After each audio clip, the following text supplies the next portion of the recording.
Y ya por último, la luxación de cadera, que suele suceder en accidentes automovilísticos, y este tipo de lesiones está muy asociado con la fractura de cadera. Una luxación de cadera es el resultado de un traumatismo muy fuerte, muy aparatoso. Quiero contarles cómo es el mecanismo de lesión, es decir, qué es lo que tiene que pasar en un accidente automovilístico para que se genere una luxación de cadera, una fractura de cadera o incluso una fractura del fémur. Cuando pasa un accidente automovilístico hay diferentes tipos de impacto del auto, pero generalmente los que comprometen la cadera son dos, un impacto frontal y un impacto lateral. En un impacto frontal el auto choca de frente, provocando que el cuerpo dentro del vehículo se dirija hacia adelante, generando múltiples lesiones posibles. Pero el mecanismo específico que compromete la cadera dentro de este impacto frontal es cuando el cuerpo se dirige hacia adelante y hacia abajo. Cuando la rodilla pega con el tablero tiene dos puntos de impacto, la tibia y el fémur. Si el impacto es en el fémur, este puede romperse, pero si el fémur sigue intacto, el movimiento continúa hasta luxar la cabeza del fémur fuera del acetábulo. En el impacto lateral es cuando el auto recibe un golpe de manera lateral. En este tipo de choque se puede provocar una fractura de la cadera, y esto sucede porque la cabeza del fémur atraviesa el acetábulo. La luxación de cadera es muy compleja, por eso es importante considerar otras lesiones como las que ya mencioné, fractura de cadera y fractura de fémur, así como también fractura de costillas, contusión abdominal, traumatismos craneales, entre otros. Y todo depende del origen inicial que provocó la lesión, es decir, del mecanismo. ¿Qué tipo de impacto fue? Si la persona llevaba o no cinturón de seguridad y si éste estaba bien colocado, entre otros factores. La cadera es muy fuerte, tiene músculos muy grandes y potentes que la cubren, así como también tendones y ligamentos que la refuercen.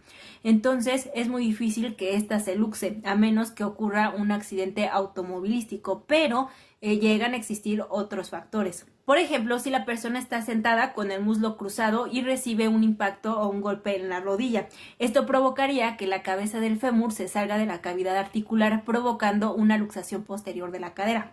O como cuando la persona está agachada con las caderas flexionadas y recibe un peso inesperado impactando sobre su espalda, por ejemplo, un derrumbe. Existen dos tipos de luxaciones de cadera, una posterior, que es la más frecuente, y una luxación anterior, que es muy rara, y esta suele darse con una rotación externa de cadera y una abducción de cadera máximas y forzadas. Este tipo de mecanismos puede suceder en un accidente en motocicleta. Voy a contarles por qué es más común que la luxación posterior de cadera sea más frecuente. La articulación de la cadera está formada por una cavidad cotiloidea o también conocida como acetábulo, por un rodete y por la cabeza del fémur, reforzada por el ligamento redondo, que es muy fuerte, y por los ligamentos anteriores, que son muy poderosos y cubren la cápsula articular en su cara anterior. La cara posterior de la cápsula articular es más laxa y no presenta ligamentos de refuerzo, de ahí por qué la luxación posterior es más frecuente. En este tipo de lesiones, el nervio ciático se puede ver comprometido si es golpeado por la cabeza femoral, ya que este nervio desciende por la parte posterior de la articulación de la cadera. Así como también hay vasos arteriales que se encargan de nutrir el fémur, y estos vasos pasan por el cuello y la cabeza femoral. Y el compromiso de estos vasos después de una luxación puede generar un corte del suministro vascular, provocando necrosis avascular. ¿Y qué es la necrosis avascular? Pues es la muerte del tejido, en este caso la cabeza del fémur. Cualquier lesión a nivel de la cadera es muy compleja y desde la primera intervención se debe de actuar con mucha cautela. La luxación de cadera puede ocasionar algunas complicaciones como las que ya mencioné, necrosis avascular, problemas neurológicos por lesión en el nervio ciático, artrosis postraumático, entre otras.